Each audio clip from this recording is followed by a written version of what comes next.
Tell me the story of Brett Petersen. Well, I was born at Albany Medical Center in 1987, the very end of 1987, and yeah, 3 days before Christmas. So I'm a Capricorn, and I've been living there pretty much my whole life until I moved out, and then I've always had like a creativity, like a drive to be creative, like I mean, when I was a very young kid, I loved like Star Wars and like science fiction in general, just anything that had spaceships in it. It was cool. And then like video games, I got into at a very young age too. And so it's like my love for science fiction, video games, and even like stuff that's like gross and weird and absurd and grotesque has just sort of like carried through for most of my childhood into my adulthood. And to this day, I'm still like an avid science fiction fan, and that pretty much stems from like my love for Star Wars. I was 4 years old, and it was at a hotel in Syracuse called Hotel Syracuse. Empire Strikes Back. Yeah, I remember it was on. I'm like, what the fuck is this? I'm like, holy shit. And like, basically, we were there to like go to the state wrestling championship tournament, for high school wrestling. And like we had to go to the meet, and I was like, no, I want to go back and watch Star Wars. But we went to the meet during like right after the Hoth battle, and then we came back, and we were on Cloud City, and Luke was dangling from that fucking weather vane or whatever. Yes, like most of my creative ideas have in some way been inspired by Star Wars, like from the very beginning. Basically, I was always very good at writing. Like, in second grade, I wrote this book on grasshoppers. It's like maybe 10-page like book with illustrations. And the teacher was like so impressed with it that she like used it as an example for like the rest of the students.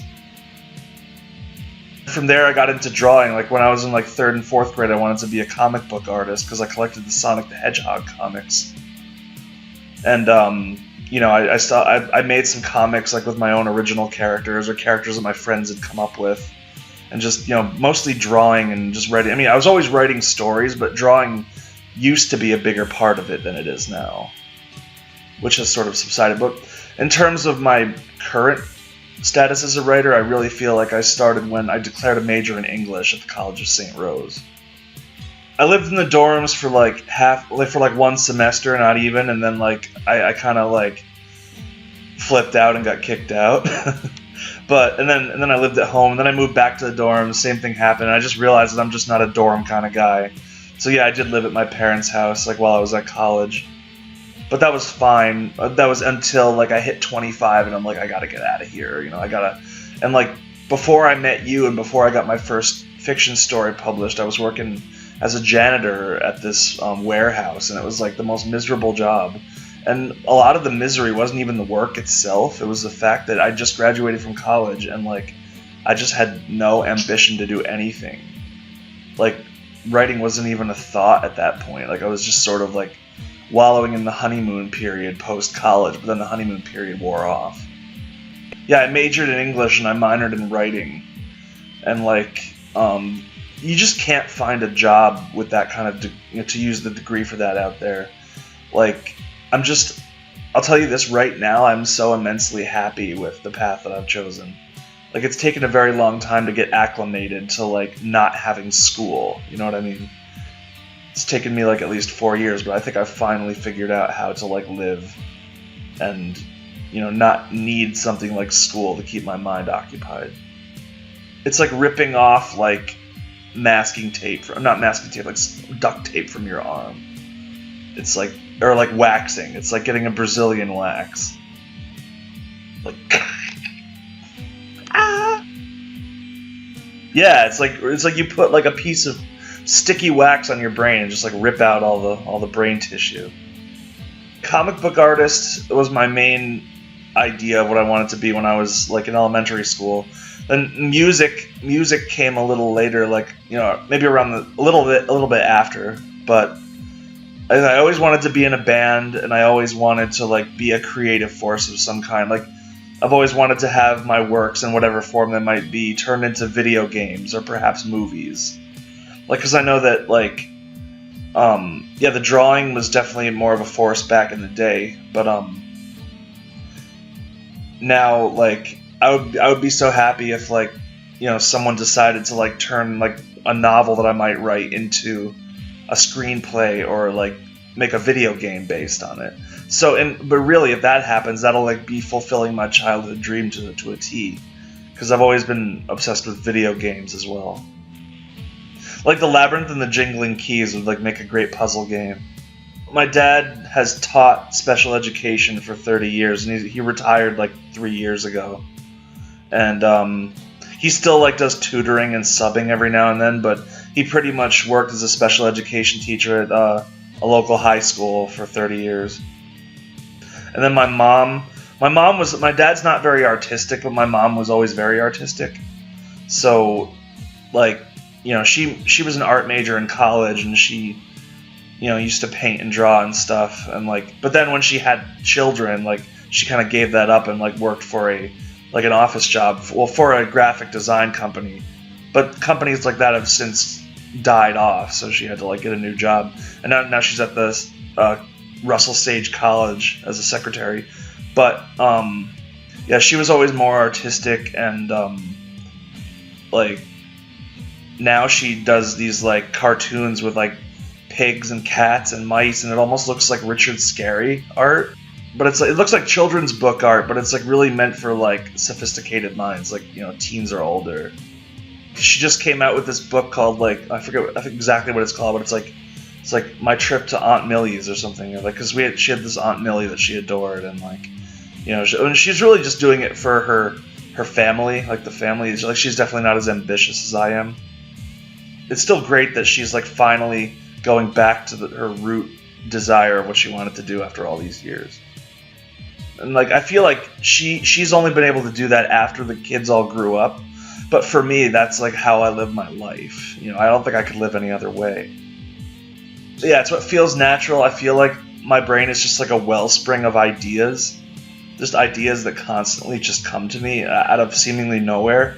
But I think I figured it out, sort of, what it's like psychologically. It's like, I take everything that I see and experience in the outside world, and, like, it gets gathered in my brain and, like, minced up, like, in a juicer.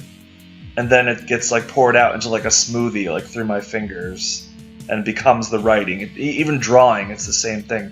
Like, when I draw, it's like I'm writing a poem. I don't know what the drawing is going to be of, but I know that, like, I'm going to do this line here and maybe do this line here, and before you know it, we've got this, like, crazy-looking robot thing with a squid tentacle and, like, a piranha plant coming out of its eye or something. I always was fascinated by squids, but really there was this time in German class in middle school when, like, this really hyperactive kid, like, just always used to talk about squids and, like, the squid universe. I'm like, wow, I should really do something with that. And there was this, like, computer game called Hollywood High, which is basically, like, you have these characters and you can make them say whatever you want. And, like, me and my brother and my friends would hang out and, like, make movies with that, and it would just be hilarious. Like, we'd just be laughing till our sides hurt. But the squid universe actually was in one of those cartoons. So the squid universe basically just became a meme in my life, like, throughout my life. And at some point, I think it was like 2007 when my first attempt at writing a novel. It was based. I came up with this concept of Unas, which, like, I've just been these concepts have been floating around in my head for decades, and, like, the name Unas actually comes from Unas, Slayer of the Gods, which is a song by the Egyptian-themed death metal band Nile. And so, yeah, Unas is the squid overlord. Basically, our universe exists within the subatomic particle of a giant tomato among a garden of similar tomatoes, which are planted by a giant squid overlord named Unas. Now, the reason Unas plants, harvests, and consumes these tomatoes is so that he can have the strength and nourishment to fight off the sperm whale Sokar that's trying to eat him. But this eternal struggle is in fact what necessitates existence. Because without either of them, there'd be no need to plant tomatoes. There'd be no more universes. So it's almost like yin and yang in a way. Yeah, and that's just the surface. Like, in the recent years, I've come up with so many more. Like, the plane on which Unas exists is called the unknowable. It's basically a sea of blackness. and it's populated by at least 6 systems so far that I know of. Like, the Unas system is based on Kabbalah, which is like another thing that I've been obsessed with. And then there's the Sokarian system, which is like the sperm whale, and then some other characters that I've come up with. And then the Hirsch system is a new invention of mine, which is, you know, a guy who plays a trumpet and turns whoever's listening into cancerous matter. That's how I feel like my creative process is. It's like, I don't know what's going to be on the page before I write it, because if I knew it, like, you know, it would just be boring, and I wouldn't want to write. I'd rather want to write something different anyway. So yeah, and I feel like at times, you know, I've never really slept good. I feel like my brain is just like always active. Like, unless it's not active, then it's just like, you know, bleh. I'm definitely an insomniac. It's like I do get good night's sleeps on occasion, but I have to like trick myself to fall asleep. Basically, I have to say to myself, I'm just going to lay down and close my eyes. And if I fall asleep, great. And if I don't, that's fine too. Pulling all-nighters, I know it's not healthy, but I do it like maybe a couple times a week. But the crazy thing is, it's like, I feel that I'm a very capable writer, but I'm not very good at reading. Like, I read, and I read a lot, and actually going to college has like taught me to vastly appreciate, you know, books and stories and novels and stuff like that. But if I don't have like black coffee next to me, like an entire cup of black coffee, I will fall asleep while reading, because I think it's because I'm so focused on like individual sentences that like my brain gets tired and just like fall asleep. But I think it's because I'm just in love with the language, and maybe it's more of like a poetic thing than, you know, a fictional thing, because it's like, I mean, the type of writing that comes most naturally to me is poetry, but I just happen to be trying to become a fiction writer. So it's like I almost try to blend the two. Because, I mean, a lot of people do poetry, but like, who has tried to like make poetry and fiction into the same entity? There's some stories of mine where they're pretty much just prose poems, and they just ramble off into nowhere, but some journals like that, like for instance Peculiar Mormorid, like published my story Cats and Dogs. Well, it's Cats and Dogs, a Bildungsroman for the postmodern era, which is just an insane mishmash of like linguistic oddities, I guess you could say. Like, I feel like that was sort of like parodying academic writing. I love academia. I know my brother was an English major too, and he doesn't like academia. He thinks it's too boring, but I feel like I like to bridge pulp and literature, you know what I mean? It's like to have both that academic rigor and like the pulp, you know, fascinating aspect of it. Yeah, I mean, you could have a dinosaur that's a detective, but the difference between literary and non-literary in that sense would be like how rounded is the character of the dinosaur? Like, what drives the dinosaur? What motivates him to get out of his cave in the morning? Is it just there for the sake of being a dinosaur, or is there a larger picture being painted? I feel like I've read somewhere that genre fiction is almost like the punk rock of literature. It's like, you know, it's like you could be more edgy, you can take on more like controversial subject matter through genre fiction, because it's like, you know, it's like the establishment are the realists pretty much at this point. And, you know, not to knock realism, but I find it to be like, maybe I'll have like one, or if I make continuous short story collections throughout my career, I'll have like 1 or 2 realist stories in a collection of like 20 or so stories. It's like, I feel like there's a time and a place for it, but my heart just gravitates toward the pulpy, the weird, the fantastic, like anything of that sort. There's an important part of my writing career. Basically, the first time I ever read 1984 was for class in 2007 or 8. It was one of those years. But I was just absolutely blown away by it. That was like the first like piece of literature that just absolutely like changed my mindset about the world. And like I came to realize later that like my favorite video game, which is still my favorite video game today, like has a lot of basis in the concepts of 1984. That's Xenogears, by the way. It's related to pretty much like the Xeno video game series is like Xenogears, Xenosaga, and Xenoblade. Those games are like a lot of what inspired me to like become an English major and to like read books and study literature.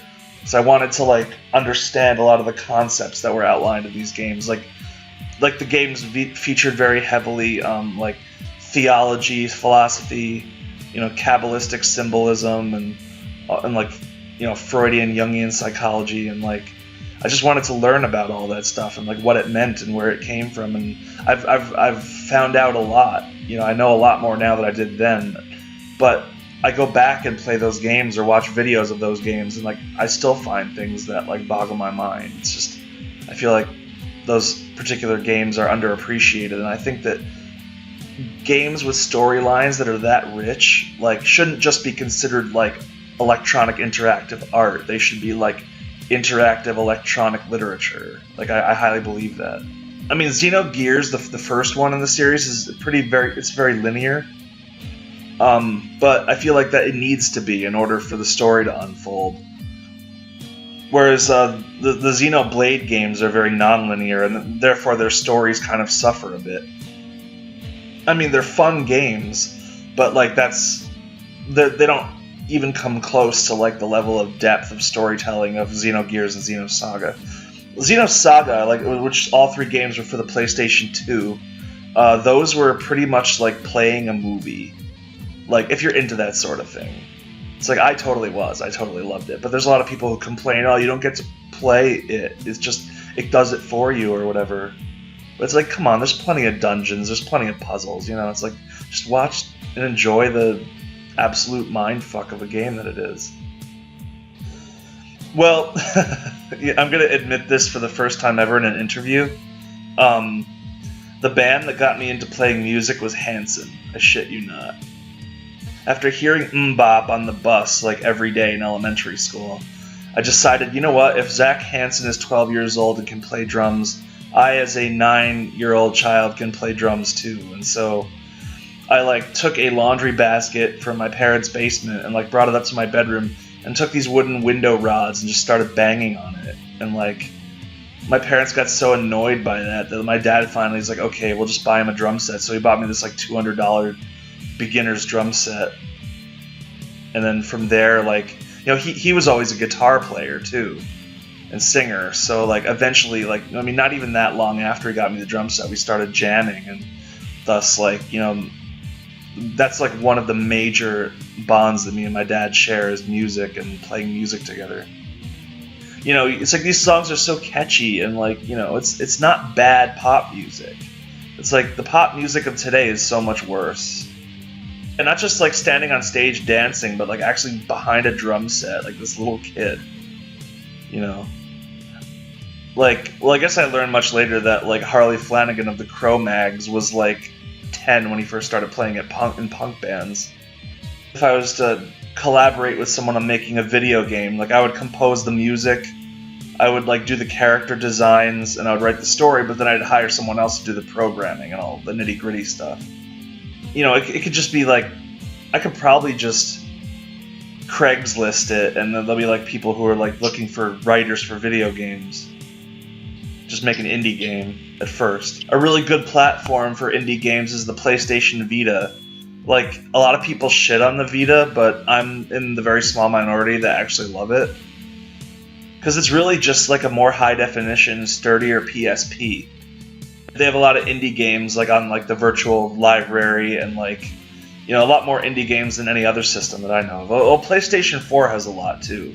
Like, Sony is really good about promoting indie games. I know that I actually have a hierarchy when it comes to my passions. It's writing first, then music, then art, and then like and then my other ones that fall into line are books, like reading books, and then like video games. And then, like, what else? Well, I think listening to music is, like, part of music, so I guess that goes in with the music. But, yeah, so it is a hierarchy. I do have my writing is my number one priority. The moment my friend got me Final Fantasy VII for Christmas one year, that was, like, the moment when, like, I became an RPG fanatic, like JRPGs. Like, to this day, it's my favorite genre of game. Masterful storytelling, beautiful music, I mean, the graphics are like kind of shitty by today's standards, but still, it's easily overlooked. But then, like, after Final Fantasy VII, like, I was obsessed with Final Fantasy and like other RPGs, but until I played Xenogears, that was like the next big thing, and in fact, that game is still my favorite to this day, and I first played it, let's see, It's like 2001, so like 17 years ago. Well, the graphics don't really hold up that well, but it's the story. It's like the just everything about the story and the world of the game is just a sublime masterpiece, in my opinion, and needs to be recognized as such by, like, you know, academia, I think. But that's like the one game, and like the Xeno games that followed it, that like have inspired me most as a writer and as a creative person in my modern life, in my adult life. Like, maybe from when I was a kid, it was like Star Wars and Sonic and Star Fox, Street Sharks and stuff like that. But as like an adult, career-oriented writer, like Xenogears is still one of my major influences. And then, oh yeah, that's right, I haven't really talked about books much. I had a wow moment while working at that custodial job. It was reading Valis by Philip K. Dick for the first time. That moment, I sort of had like, you know, like the lore behind that is that, like, you know, he sees this like woman wearing a fish necklace, like a Christian fish, and it triggers this like anamnesis in his brain, and like he remembers that he's like a guy from the Roman Empire, and like that reality isn't real, and that like it's going to be corrected, but it hasn't happened yet, and all that kind of stuff. Like that, reading that novel for me sort of induced a, like, I don't know what you call it, like a revelation or like something like that in my mind.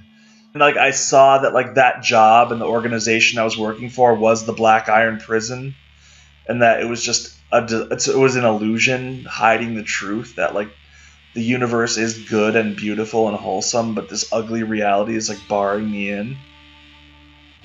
And I guess it didn't help that like every day at work I'd clean and I'd listen to this band called Buzz Oven, which one of their songs has, like, I believe it's a quote from a movie with Robin Williams, and it's like as he stands behind the bars, pacing in cramped circles over and over, his strides are like a ritual dance where a great will stands paralyzed. You know, it's just like, that just really got to me, and I think a lot. I mean, I knew that I was like getting more and more frustrated each day, but yeah, I'm glad that's over. My story, sleep is one of those luxuries, or yeah, sleep. That story. There's a lot of references to the warehouse in that. Like, it's definitely been fuel for my art. Looking back at like the shit times, you know, it's almost as if it's almost weird because like you almost have to go through shit times in order to like create good writing. But I guess the best that a writer can do nowadays would be to just like do things that are outside your comfort zone, like every once in a while. I'm like, you know, a very earthy kind of like personality. I'm very much rooted in my comfort zones, you know. Like, I mean, I'm a adventurous eater, but like I just love like routine. Like, I go to the mall, the same stores in the mall every time I go to the mall. Like, I still go to malls whereas most people have stopped going to malls. Yeah, it's just like going to J Street Games or whatever in the mall. It's just like a ritual for me. And it's probably like an autistic thing too. I think that I wouldn't be who I am without it. You know what I mean? It's just an integral part of me, and I think that my abilities with language and like the utilization of language is a direct result of it. Because, you know, not to compare myself to Albert Einstein, but like they say that he had like a fused corpus callosum in his brain where he could like relay information back and forth quicker, you know, than the average person. I think there's like something in my brain that just allows me to like just have such a mastery over language, whereas like Einstein might have had like a mastery over numbers. And oh yeah, there was an anecdote I forgot to mention about my childhood. Like I wrote that book about grasshoppers, and then like I wrote another one about dolphins. But then in 5th grade, like they had like this writing test, you know, mandatory state or national test. Actually, I think it was national, federal. And I was like one of only 2 people in the country that got a perfect score. And I wrote about Martin Luther King Jr. I kind of didn't understand the gravity of what I'd just done, you know, or not. I don't know if gravity is the right word, but like, yeah, I didn't think much of it. Like, I mean, my drive to write, like, really, it kind of like went up a little bit in high school, and then, but it was really like after playing Xenogears and then like declaring a major in English a couple years later that it really started to take off. Like, because I guess when I went to college, it was down to 3 choices. It was either major in art, major in music, or major in English, and then there was like a possibility of like social work or philosophy or something like that. But I mainly chose English. I mean because I love it, obviously, but there was a practical reason too. Like I tried to like go to art classes, but I just didn't want to like go and buy all the materials. It was just way too expensive. You know, it's like I like drawing, but it's like I feel like my ability to create, or my ability to use language to create stories is like my best asset. And then, you know, I'm a good musician too, but I feel like I'm like slightly better at language arts. With an English degree, I think you can probably get a decent state job, which honestly I have no intention of doing at this point. I'm not giving up. I feel like I can justify living on Social Security just because like it's a perfect opportunity to like pour everything I have into my art. And like that's pretty much what I've been doing. But I mean, it's kind of been a stagnant period right now since like most of the stories for this collection have been edited already. And it's just a matter of getting the last couple ones in and then like waiting for an agent to respond. So it's kind of like a slow state right now, but I feel like once I get that confirmation of like an agent that wants to take on my project, that I think things will take off. I mean, not necessarily like to fame, but like I just hope things will like start moving more quickly. It's like I have aspirations of fame and glory, but I don't expect it. Like it would be nice if that happened, but you know, you can't like. It's like a dog chasing their tail, you know. I think it's just reading about Taoism sort of like got me to this point where like don't expect life to give things to you, and like just take what you can and like take what you're given and be happy with that. Basically, I mean, my intellectual passion is much more obsessed with Kabbalah. Yeah, like even like the whole Unas thing, like basically like the Unasian system is made up of 10 elements, which are like the 10 Sephirah on the Tree of Life. And one of them is Finkler, as like I mentioned in that story, a free ride to Pleroma. They venture into the Finkler dimension, and he's just one of like 10 of the. There's the Unas is at the top. He's the source of the tomato seed. And then there's Carol, the millipede goddess, and then Beth, the millipede goddess, and then Jeff, the centipede or Carl, the centipede overlord, Jeff, the centipede overlord. Then we got Figs, Finkler, Yasher, and Maldonado, and then the final Sephirah, which is Malkuth, according to Kabbalah, is the tomato garden. It all comes back around, and this one story I'm like actually working on right now called I'll Find a Way to End February. You can tell that I wrote it in February. Basically, this preacher / scientist finds a way to like unfetter his soul from his body temporarily and like ascend through like the different nodes all the way into like the outer part of the tomato. So he's like outside of our universe, but he's like still within the tomato. And I guess his ultimate goal is to like puncture the skin of the tomato and like get outside. And I guess his destination is the Hirsch system. Or no, wait, no, it's not. No, he wants to penetrate the fabric of even the unknowable itself and like reach the super unknowable. Which the only thing that we know about the unknowable, despite it being unknowable, is that the white beings dwell there. It's the religion that they subscribe to. Like they know about the tomatoes and they know about, you know, the structure of the universe somehow. Maybe it was like visions or something. Actually, that's something that I've been like meaning to like tackle with. Basically, I mean, I'm almost thinking like when he reaches it, it won't turn out like he thinks it will. Like maybe it'll be a totally different thing. Maybe the tomato is actually a pomegranate, or maybe the unknowable, you know, the Black Sea is actually a sea of yogurt or something. You know, because like that's another one of the examples of like me writing myself into a corner where I'm just bored with what I'm producing, so I'm gonna have to like innovate and like write something unexpected, even if it's jarring for the reader. But I guess that's for like you to decide. And I feel like that's one of the things I'm really good at, is like constantly innovating my creative ideas, like because it's just they're so random and unexpected, and they seem to come from nowhere. I used to be inspired a lot by William S. Burroughs and like his language experimentation. I've since sort of gotten away from that, but it's apparent in like, you know, Cats and Dogs, and especially in Poser Pottery. It got picked up by this guy on this Outsider Poetry blog. There's two more stories that I like actually went to like this other editor, but I've stopped using her because she's too expensive. Yeah, like it was like $150 like for just grammatical punctuation edits, like not even content. Like content would have been like an extra $50.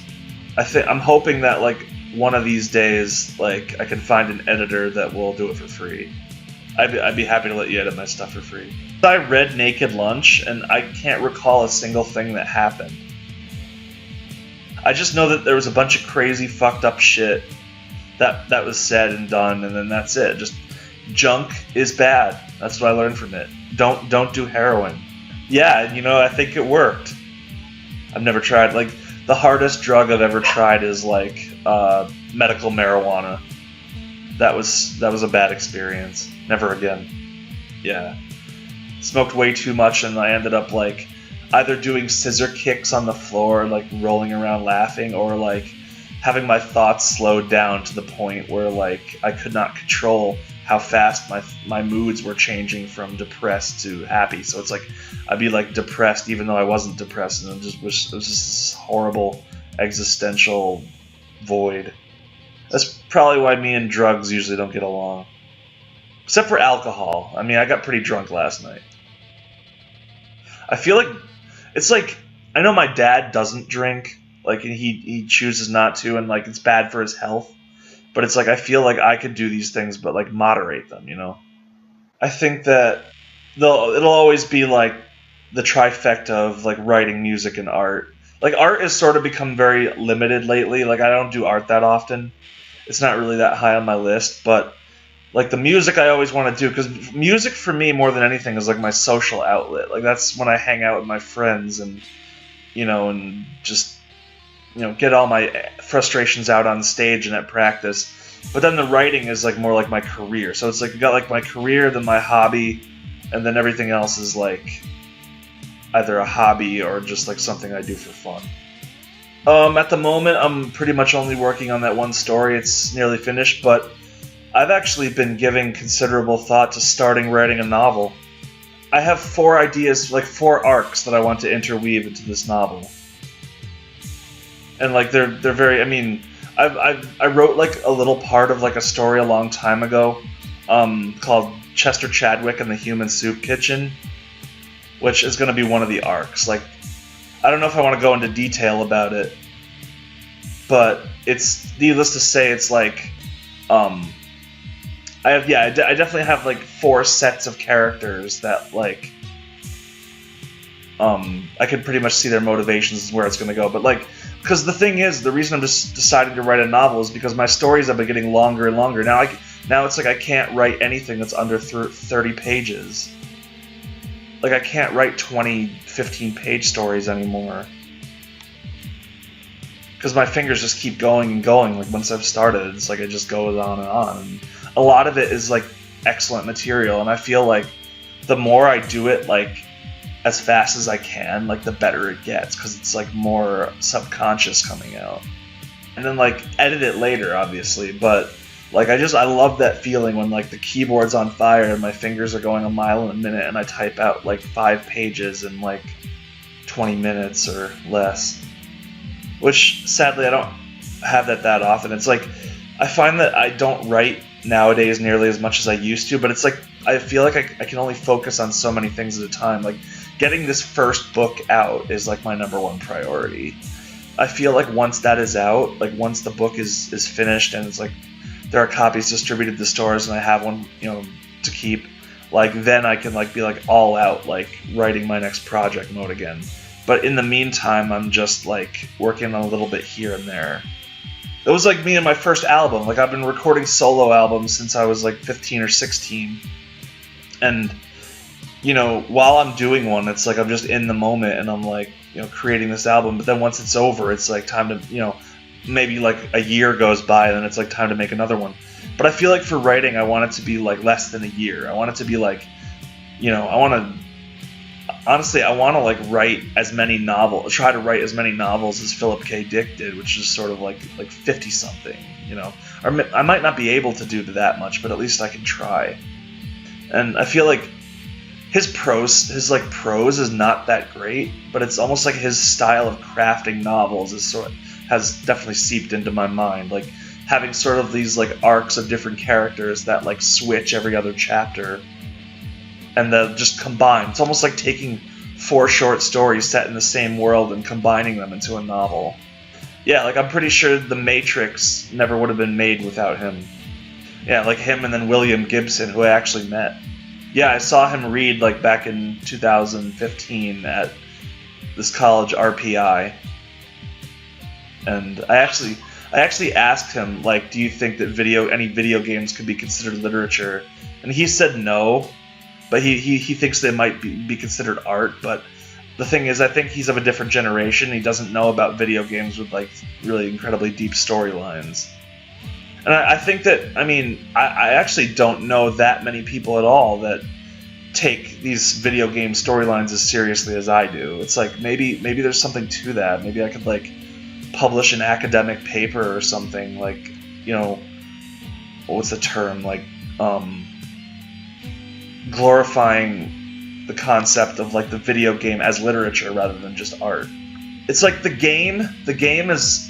It's almost like the game aspect is an unnecessary element. Like Xenosaga could have easily been a movie or an anime series, but they chose to make it into a game, and I think that was intentional on the creator's part.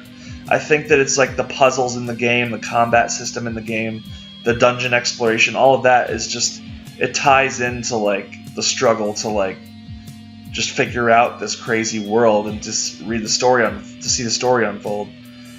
Because like basically you go through a dungeon, you solve puzzles, but then and then you beat a boss, but at the end you're rewarded with like this like hour-long cutscene. So it's almost like the cutscenes are the reward for the hard work you put in, like fighting monsters and solving puzzles. It's so good, like there's such good storytelling that like, and like I'm just surprised that like more people don't know about it, or like, and people like wrote off those games too, like episode 2 especially got like really bad reviews, but I think it's just because the gameplay was kind of broken, and like to me the gameplay is like second priority to story. It hypes you up. It's like what the hell's going on? I want to know. I want to get to the end of this dungeon as fast as possible so I can figure out what the hell's going on in the story. And it's like the story that motivates you to keep playing rather than the gameplay.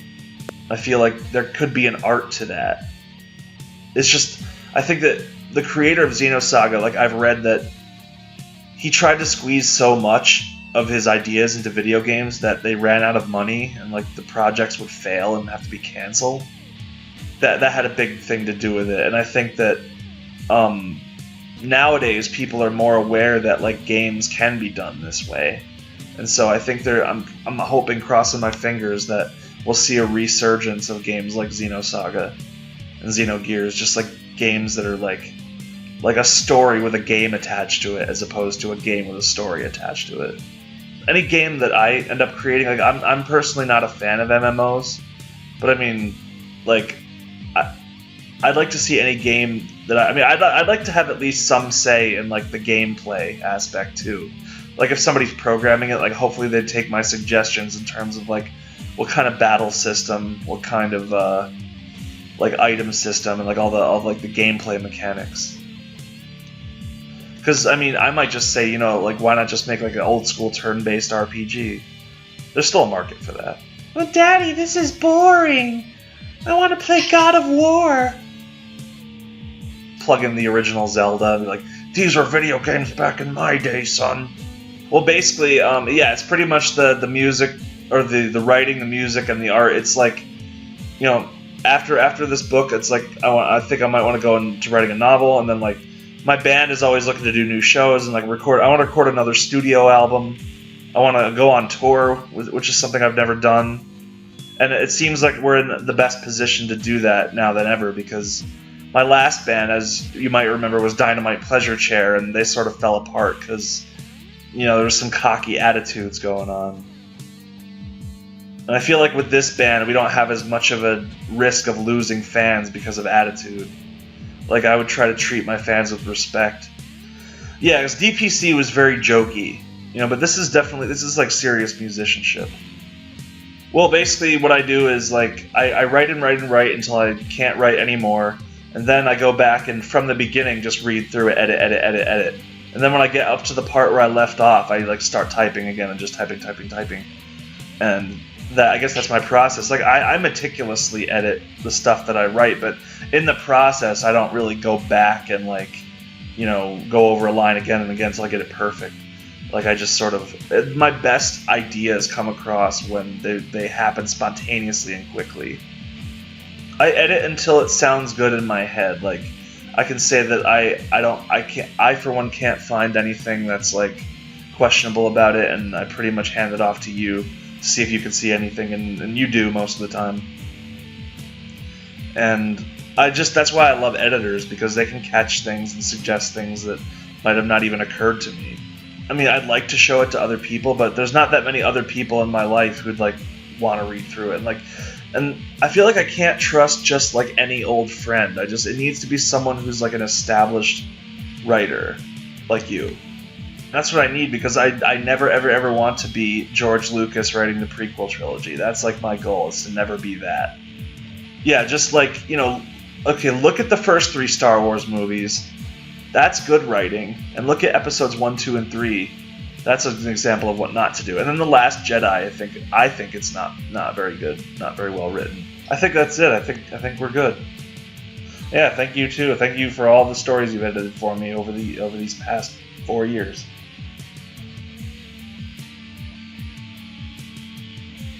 This is Brett Petersen signing off.